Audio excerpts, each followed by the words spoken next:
In life, we often struggle to develop our values, particularly when we are faced with elusive promises of worldly temptations and the pressures of conformity.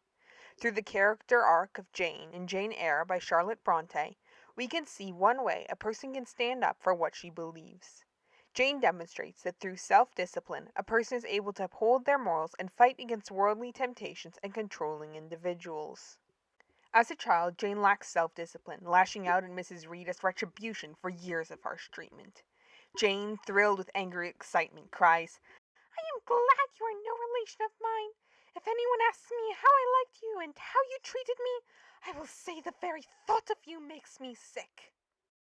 From these words, it is clear that Jane is a passionate and outspoken individual, and her character at this point contrasts who she is later in life. When sent to Lowood, a boarding school, Jane meets Helen, a girl who holds a distinctly different philosophy than Jane regarding how one ought to respond to cruel treatment. Helen explains that when she is good to a teacher that she likes, "I make no effort. I follow as inclination guides me. There is no merit in such goodness." Jane responds that there is a great deal. "You are good to those who are good to you. It is all I ever desire to be. If people were always kind and obedient to those who are cruel and unjust, the wicked people would have it all their own way." Although Jane has this perspective, as a child, Helen's words resonate with her, and she begins to mature and understand the value of self-discipline when dealing with difficult situations. For example, Jane gives up her grudge against Mrs. Reed, and when she sees her again, she asks Mrs. Reed, "Forgive me for my passionate language." Jane is demonstrating that although Mrs. Reed chooses to hold a grudge, Jane has grown and is willing to offer forgiveness. Jane's decision to leave Mr. Rochester after the wedding is cancelled is one of the most prominent examples of how Jane chooses to follow her values rather than worldly passions.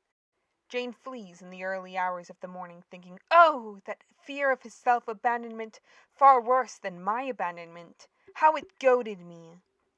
Although Jane is tempted to give in to her feelings, she restrains herself, and accepts the negative consequences of that decision.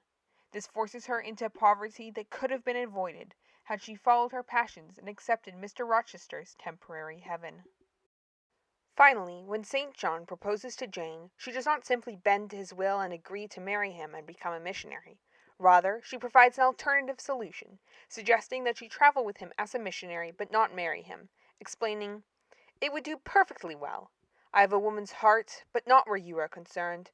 For you I have only a comrade's constancy, a fellow soldier's frankness, fidelity, fraternity."